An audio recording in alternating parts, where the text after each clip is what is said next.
তিনি জাতির জন্য তার সবচাইতে বড় স্যাক্রিফাইসটা করেছেন, তিনি শহীদ হয়ে গেছেন। শহীদ ওসমান হাদি বাংলাদেশের বিপ্লবীদের স্বপ্নের নাম, বাংলাদেশের বিপ্লবীদের অনুপ্রেরণার নাম। জুলাই বিপ্লবে তার অবিস্মরণীয় ভূমিকার কথা আমরা জানি, কিন্তু তার চেয়েও বড় হয়ে উঠেছিলেন বিপ্লব পরবর্তী সময়ে এই বিপ্লবকে ধরে রাখা।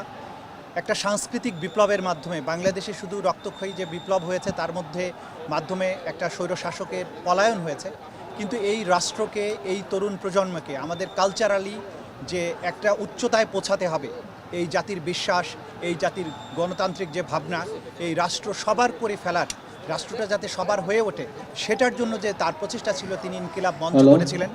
সেই প্রচেষ্টার মধ্য দিয়ে বাংলাদেশের কোটি কোটি মানুষের হৃদয় তিনি জয় করেছিলেন এবং তিনি সবসময় স্বপ্ন দেখেছেন। তিনি বলেছেন যে 50 বছর বেঁচে থাকলাম কিন্তু জাতির মধ্যে কোনো ইম্প্যাক্ট তৈরি করতে পারলাম না, তার চেয়ে 3 বছর বেঁচে থেকে জাতির জন্য যদি কোনো প্রভাব বা ইম্প্যাক্ট তৈরি করতে পারি সেটাই তার জন্য বড় প্রাপ্তি।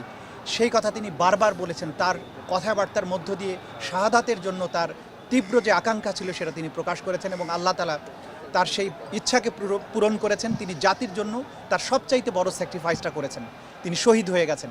কিন্তু আমাদের বক্তব্য হচ্ছে, যে হত্যাকারীরা, যারা বাংলাদেশ থেকে পালিয়ে গেছে, যে পলাতক স্বৈরশাসক, তাদের দোসররা তাকে হত্যা করেছে। কারণ বিপ্লবী ওসমান হাদি বিপ্লব পরবর্তী সময়ে যে বিশাল কর্মযজ্ঞ নিয়ে ঝাঁপিয়ে পড়েছিলেন সেইটা তাদের জন্য থ্রেট হয়ে উঠেছিল, তাদের জন্য হুমকি হয়ে উঠেছিল।